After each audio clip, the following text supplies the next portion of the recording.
হেফাজত কেমন করে হলো?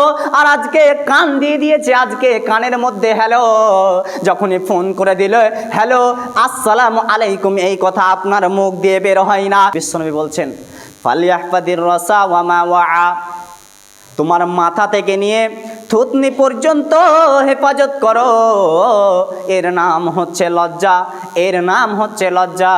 আজ আমি আপনাকে বলি এই থুতনি মাথা থেকে নিয়ে থুতনি পর্যন্ত হেফাজত করো, এর নাম হচ্ছে লজ্জা। আপনি বলবেন এই জিনিসের ভিতরে কি আছে? আজ আমি আপনাকে বলি আপনার ভিতরে ঈমান থাকলে এই ব্রেন দিয়ে বুঝতে পারবেন আমার ভিতরে একটা ঈমান আছে।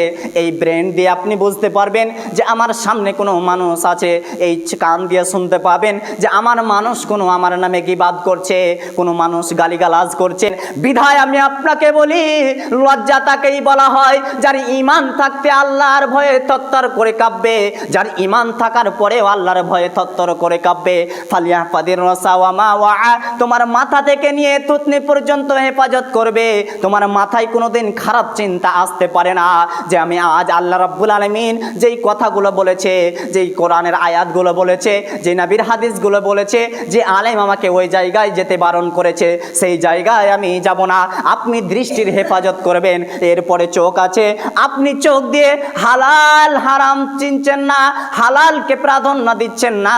যেখানে সুদের টাকা দিয়ে দিলেন, আজকে যেমনভাবে এই ইসলাম কান্ট্রির মধ্যে, আমাদের দামাইপুর ইসলামের মধ্যে যেমনভাবে লনের মানুষগুলো প্রবেশ করে, আজ আপনাকে লজ্জা করা উচিত। যেমনভাবে আপনারা কাপুরুষ নয় পুরুষ, আপনার ছেলে বিদেশে খাটে, আপনার সমস্ত কেউ বিদেশে খাটে, তবুও আজকে আমাদের সমাজে এই লনওয়ালা কিস্তিওয়ালা ঢুকে। আজ আপনাকে যদি মেয়েতে পরিণত করা হয় তবুও মেয়ে বলা যাবে, কিন্তু পুরুষ হতে গেলে পুরুষত্ব থাকা লাগবে, আপনাকে পরিশ্রম করে খেতে হবে, এইরকম হালাল হারাম মেনে খেতে হবে। আজ যখন আপনি এই চোখের দৃষ্টির হেফাজত করবেন কি করে?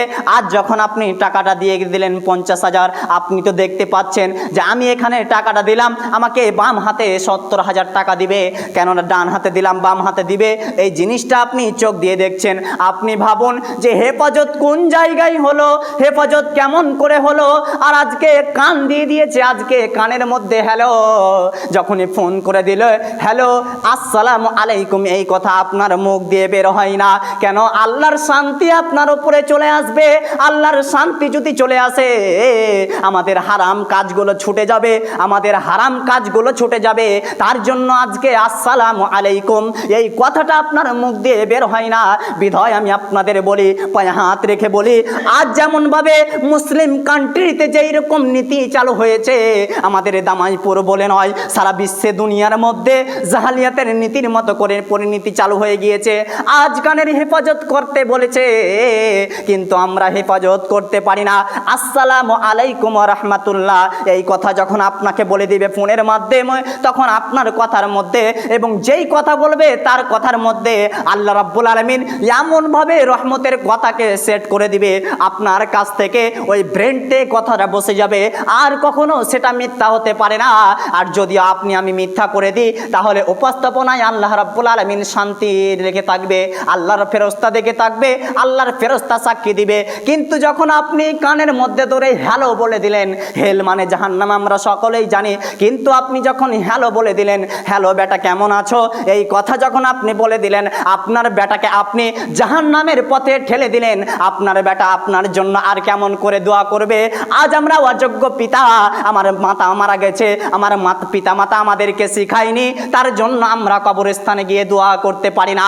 আজ আপনার ছেলেকে যেমনভাবে আপনি শিখাবেন আর আপনি মারা যাবেন, তেমনভাবে আপনার ছেলের চাল চরিত্র, আপনার ছেলের আচরণ তেমন থেকে যাবে, আপনার কোনো উপকারে আসবে না, কোনো উপকারে আসবে না।